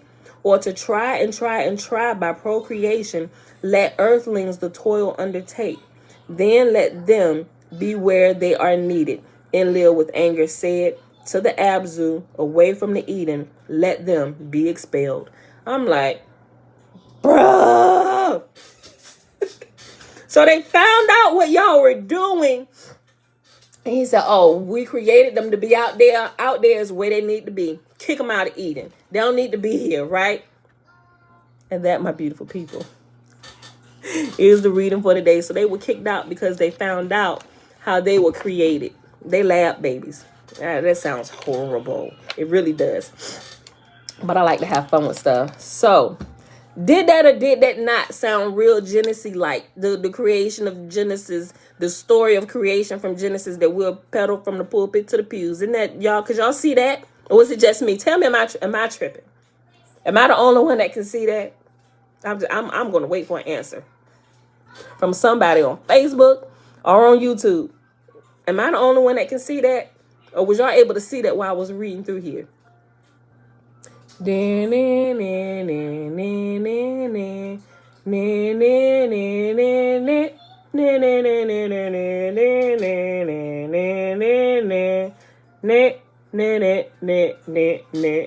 y'all in as much shock as I was? Do my answer count? Go ahead and put your answer up here, Alicia, y'all. Hold on. I mean, your answer does count, but we've been sounded Genesee to you. Okay, go ahead. Put your answer in there, Alicia, y'all. Go ahead, type it out. Okay, keep going. Keep going. Like the 7th tablet, keep going? Is that what you're saying, Yahuwah is one? Like y'all want me to keep going? Like if we, blown away by all the tablets. And we just getting into these 14 tablets. We ain't got to some of these other tablets yet. That's going to start, it's going to start sounding real chronically like and real Deuteronomy-like and real, what's some other books? Ezekiel-y like, right? We ain't gotten into them. Shayla said, I've been blown away by all the tablets. I've been listening to them on repeat and I'm in awe every time. Yes, Alicia, Genesis is definitely pulled from this, right? Somebody rebuked me yesterday. I told my sister, I don't know if they're watching, but bro, if you watching, it is what it is. I didn't make this stuff up. He said, I rebuke you for teaching heresy. He said, I rebuke you for teaching heresy to our people. This is blasphemy. Bro, I get how you feeling right now. But apparently you just hopped in on the middle things. You're not even listening to what we're saying or what we even doing. It wasn't on the main channel. It was on a backup channel. If you go to the video, if y'all want to look at it, go to the backup channel. From the day, go to the backup channel. It's on day 1, the very first day we read tablet 1. So go to the backup channel, tablet 1, and go to the comment section. You will see. If he ain't deleted his comment by now, I don't know. I ain't checked. But I responded. And I think I responded with wisdom. I was going to go at him like he just went at my head without even paying attention. I was like, no. Because that's coming from a place of hurt and anger and misunderstanding. So, Pam, delete all of that. I deleted it. Then I typed it out again. Pam.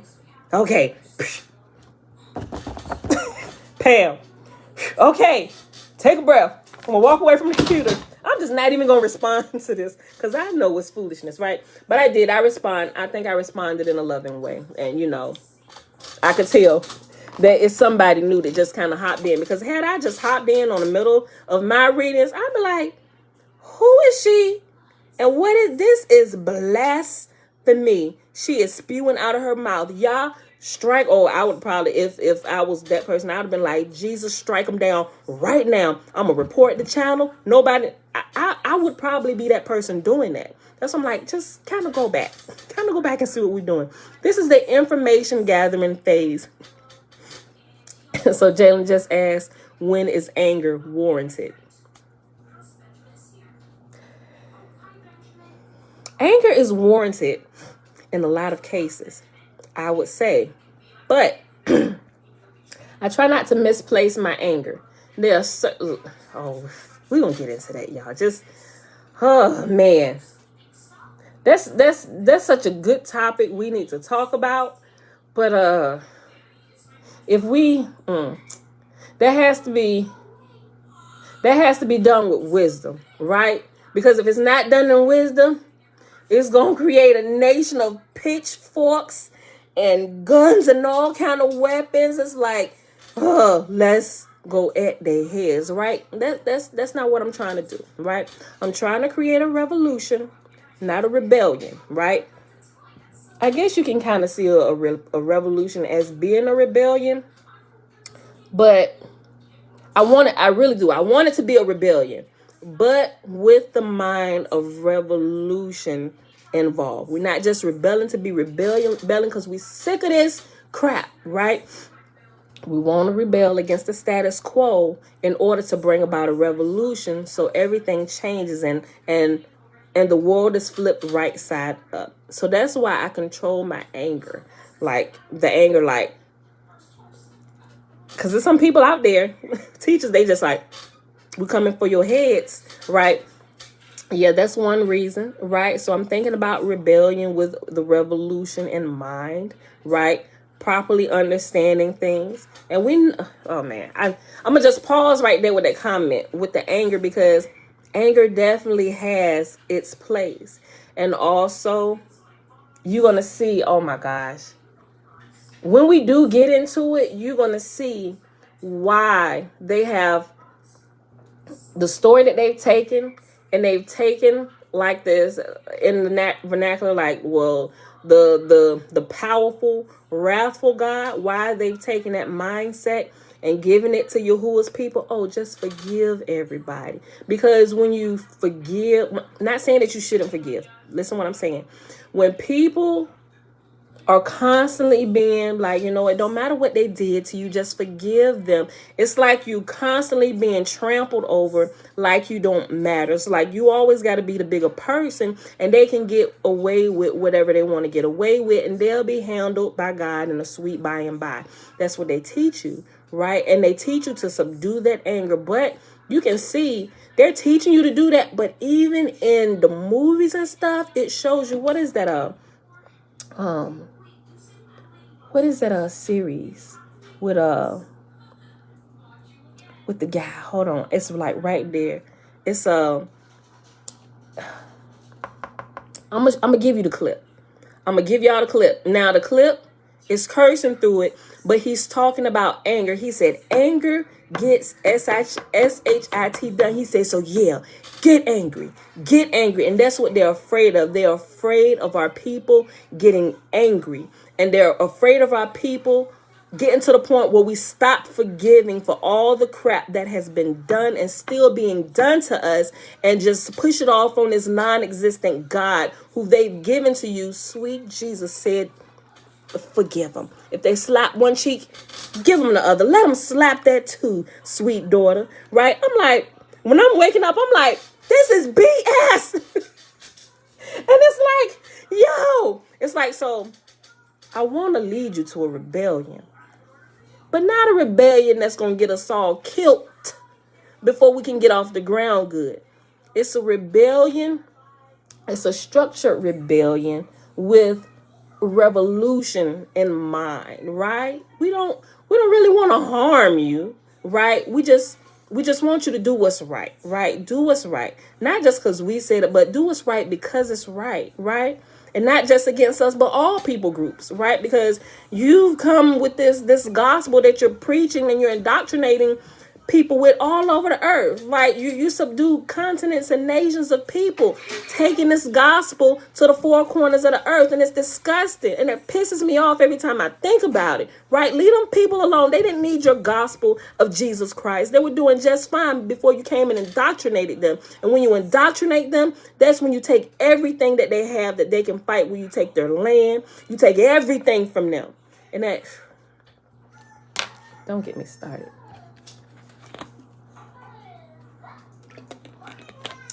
Okay. We definitely need to know the truth, Jen. Okay, let's go back.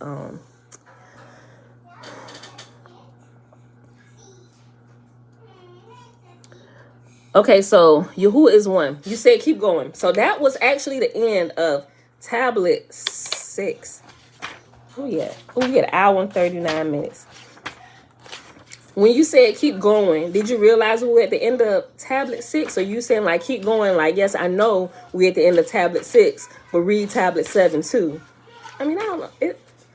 I'm going to ask y'all.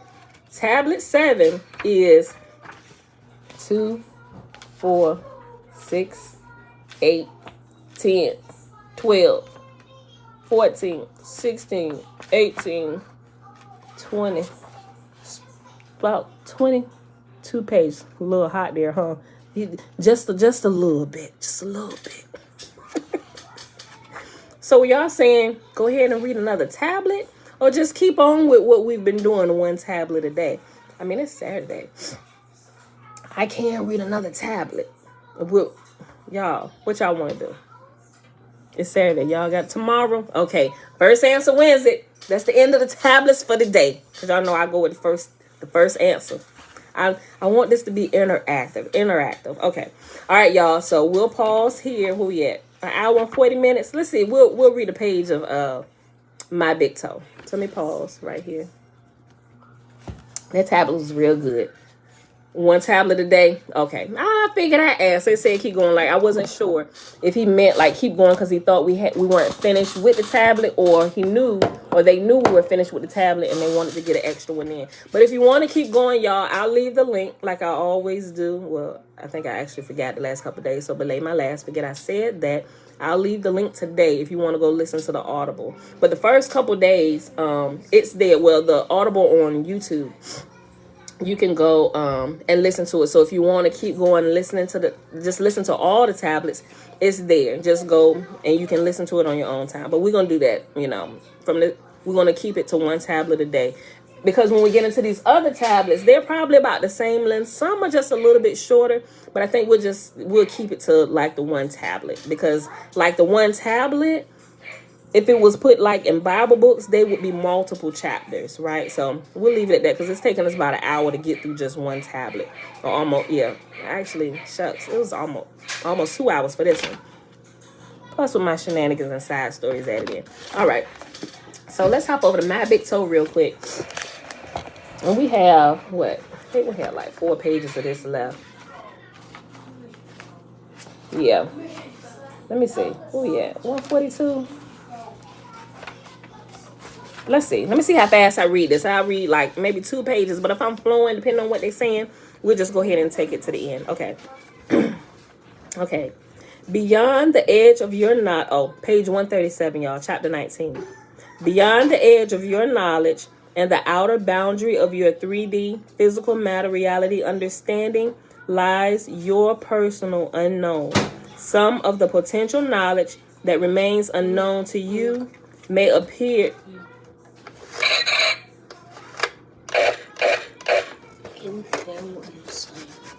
Oh, you just realized it did that? Okay, all right. Thank you. Finish showing me that in a minute, G.I. Joe. All right, take that through there.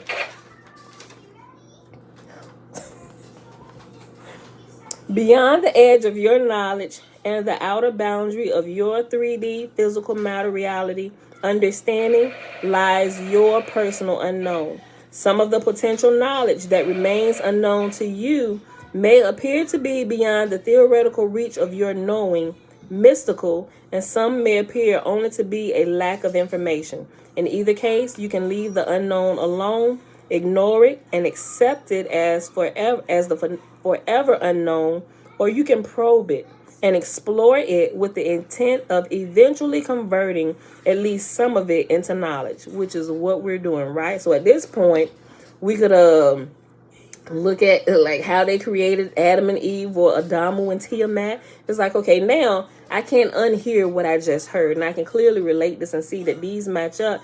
Am I just going to leave this alone? You know what? Put me back into the matrix, or we're going to probe this a little further just to get some kind of further understanding on exactly why this was done like this. Why have we been led astray this way, right? We're going to leave it alone, or we're going to probe a little bit more. And just in case you didn't know, we're going to keep on going and we're going to keep on probing this, right? But if you want to go back into the matrix, feel free to go ahead and bow out at this point. You'll wake back up in another cycle. You will be given the opportunity to wake back up in another cycle, shall I say.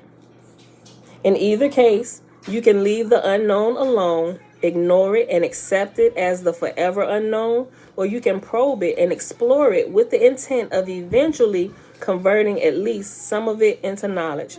Most people do a little bit of both, typically choosing a small part of the comfortable unknown to explore using objectivity and belief as tools and ignoring the rest.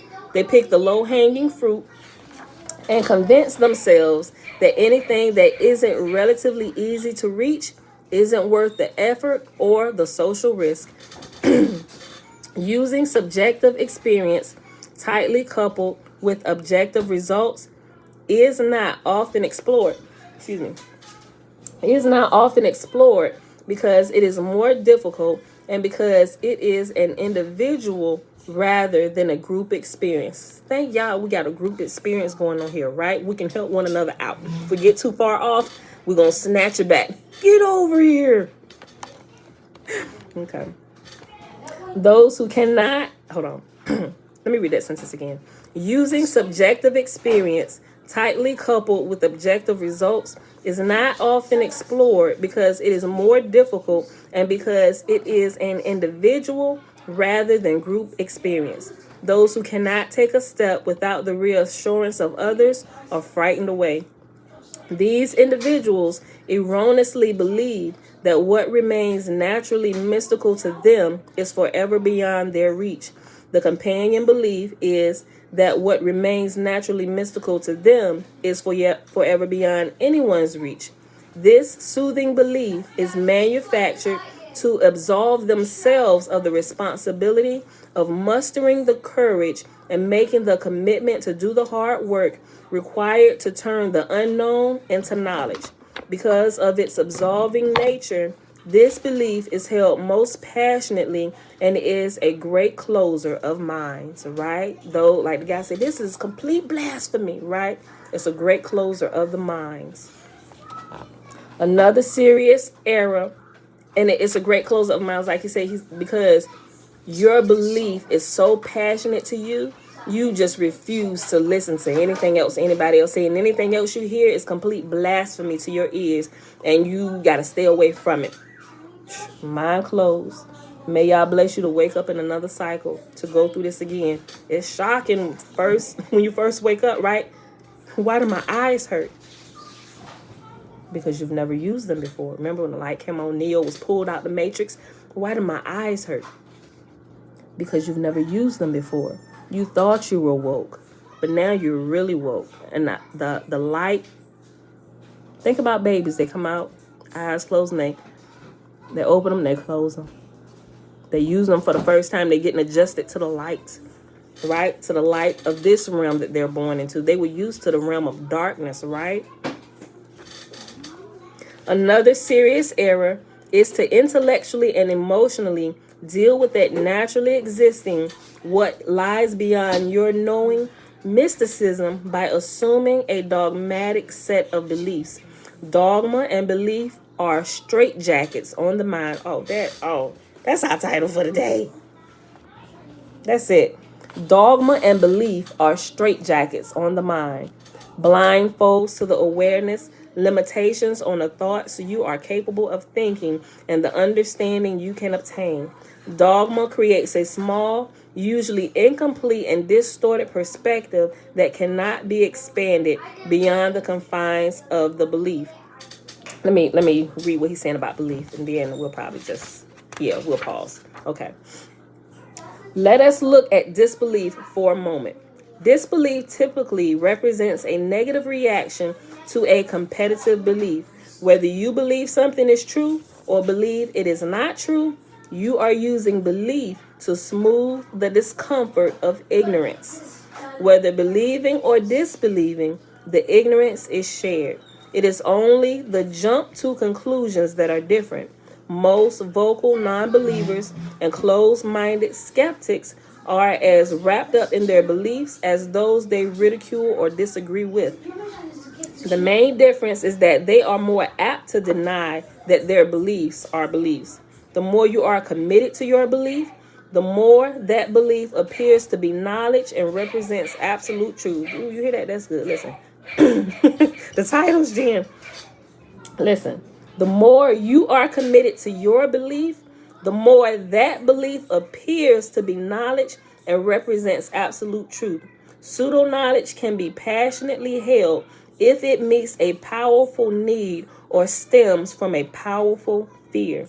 The relationship, linking need, the discomfort of ignorance and fear, and the full salve of ego is established in Section 3. The statement, I know that what you believe is untrue, most often represents an assumption created by beliefs and pseudo-knowledge, not a statement of truth. How can you tell which is which? Here is how most people tell. If someone else is saying those words, I know that what you believe is untrue, to us, they obviously are suffering from delusionary pseudo-knowledge. On the other hand, if we are saying those words to someone else, It is, again, they who are obviously confusing pseudo-knowledge with knowledge. This is an easy rule to remember.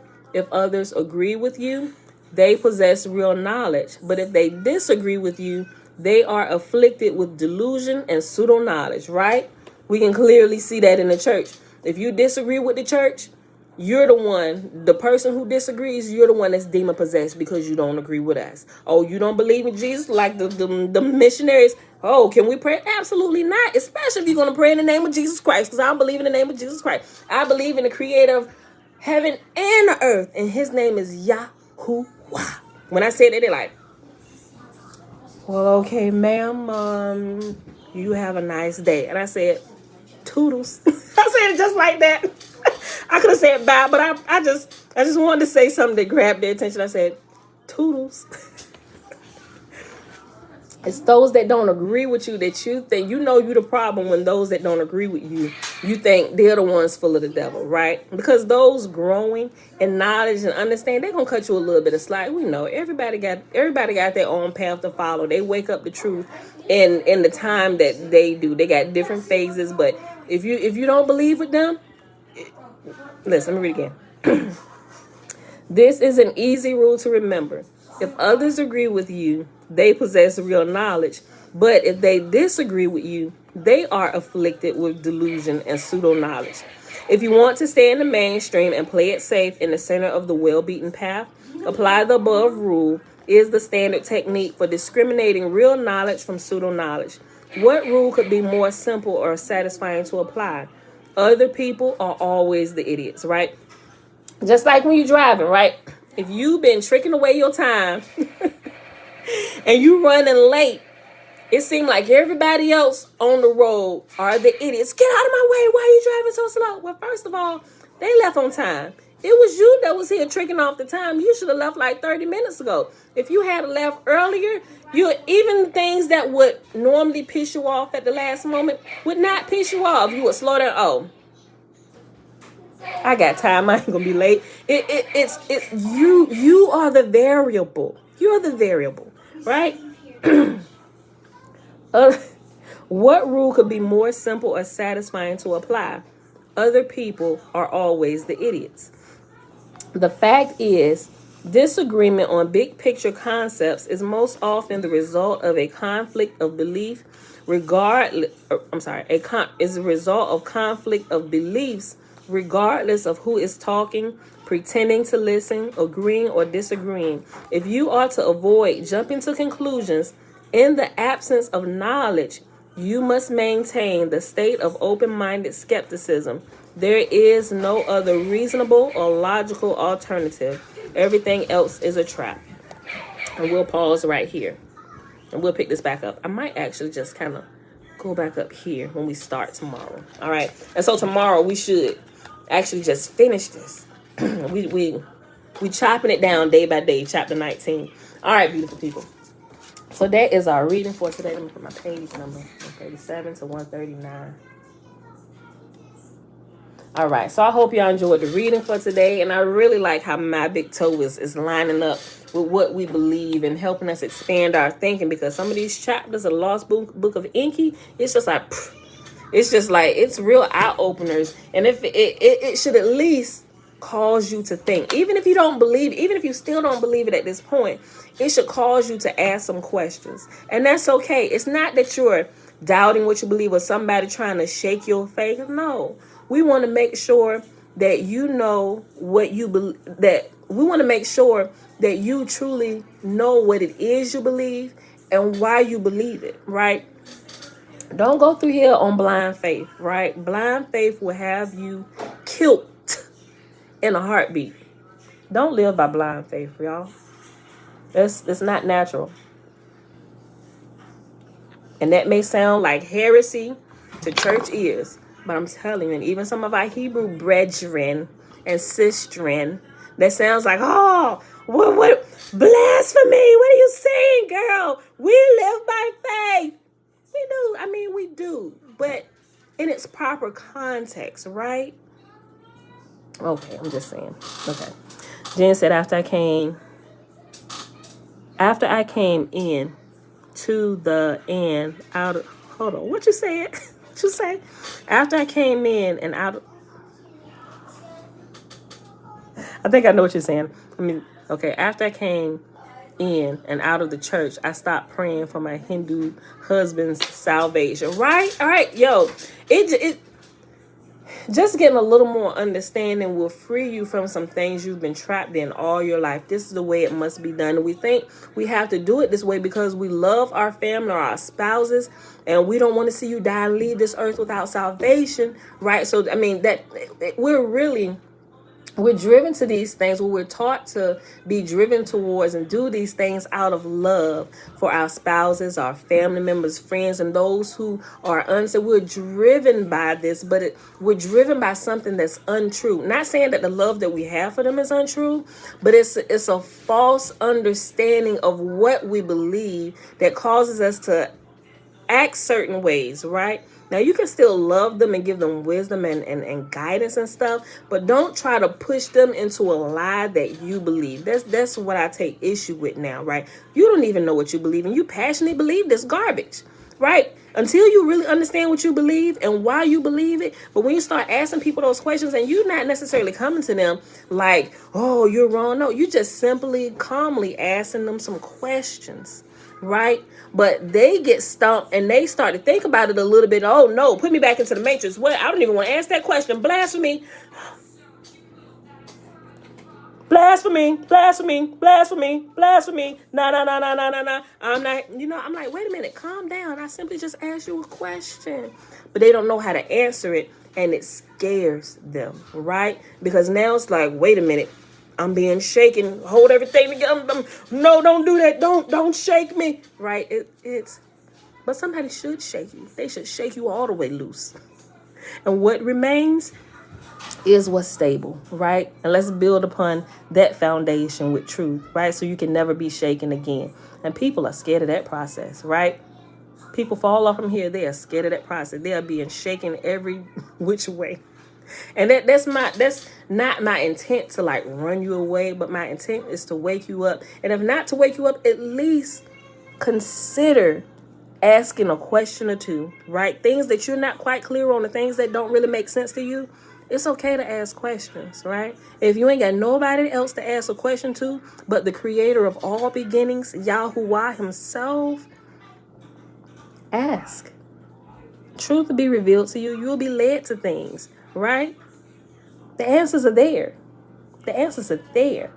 All right, y'all. So with that being said, after you came into the show. Okay, I knew it was a typo, Jen. I know.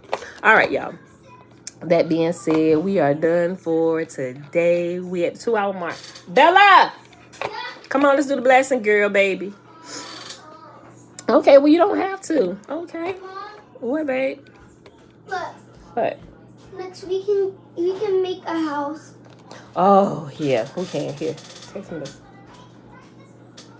She got this whole new Lego set with all the girly Legos and all that. We was up last night to midnight building this darn Lego house and stuff. I'm like, ugh. Hold on, come on, let's do the blessing and we'll go. But you got to give me a few minutes. I need to juice me something. Oh, you're welcome. You who is one. You're welcome. You're welcome. All right, beautiful people. So the blessing. You can talk if you want. I can talk if I want. Thank you. Okay.